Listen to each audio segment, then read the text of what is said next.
Good morning. It's Saturday, August 31st. And several times as I've driven through the neighborhood, I have seen this strange looking vehicle. And I didn't really pay any attention to it at first, but I saw it a couple times. It's kind of triangular. It has very sharp angles all about this vehicle. It's a strange looking car. So I'm wondering what it was, and then I discovered online an article all about it. It turns out that it's a product of Elon Musk's business. It's the Tesla Cybertruck, and it's cost somewhere between $80,000 and $100,000.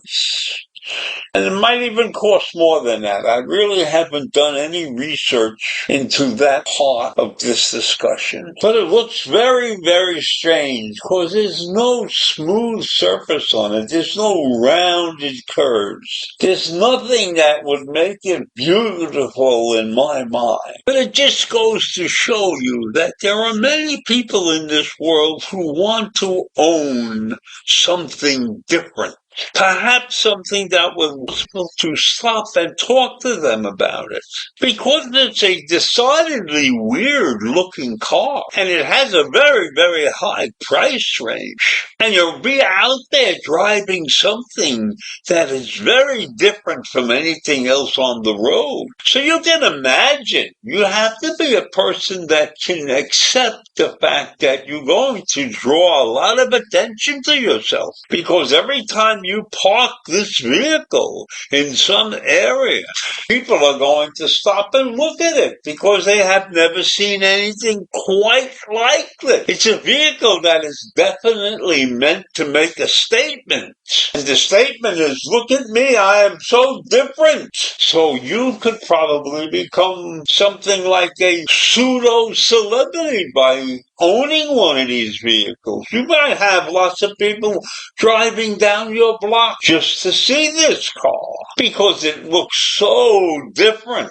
And then when people realize that you have spent somewhere around $100,000 to own this thing, is that going to raise their impression of you in the world, or is that going to downgrade you somewhat? Because people are going to say, how can you spend so much money on such an ugly thing? And then there will be others that say, you got to be on the cutting edge.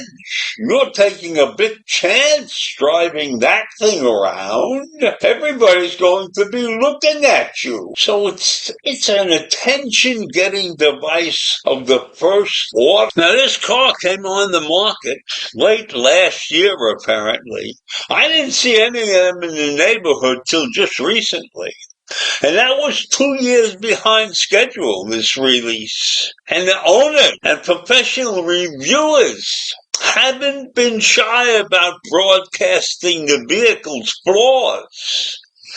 I'm not talking about its futuristic dumpster look, but that certainly gives the critics plenty of ammunition to talk about this. But there have been chronic recalls and design features that make it unique. And it's very difficult to deal with those things when you're used to driving cars where certain implements that are critical to the driving of the car have these parts in the same place. But Elon has chosen to put many, many pieces of critical driving equipment in different places in this truck. So this truck not only is on the road, but it's been recalled 4 times. And 2 of which required the vehicles to be brought into service centers for repair. And 2 of them were much simpler, over-the-air fixes, as they say. And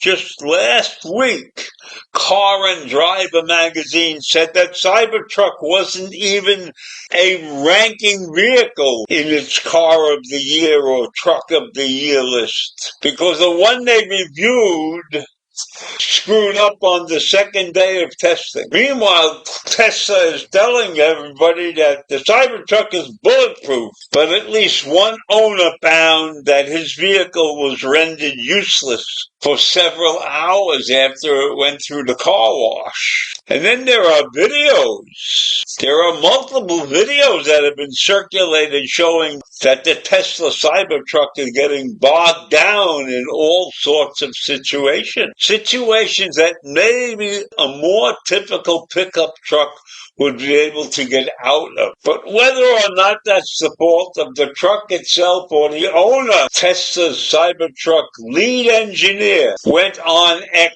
to acknowledge that real people were experiencing issues. And he said he was considering going back. He was considering adding stuck detention mode to the vehicle software, which would give owners a pop-up suggestion when stuck with ideas on how to get unstuck.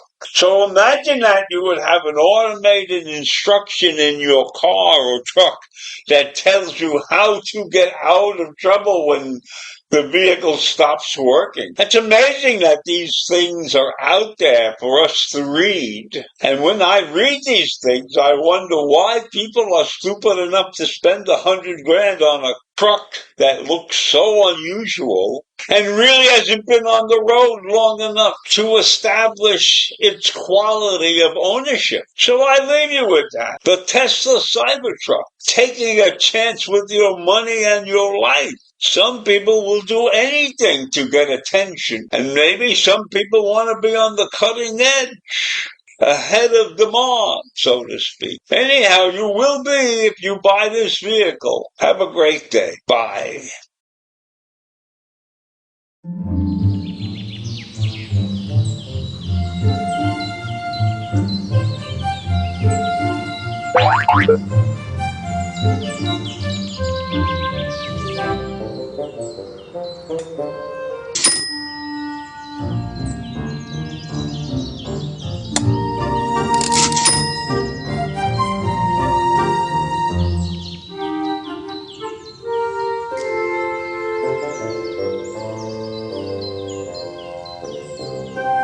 Thank you.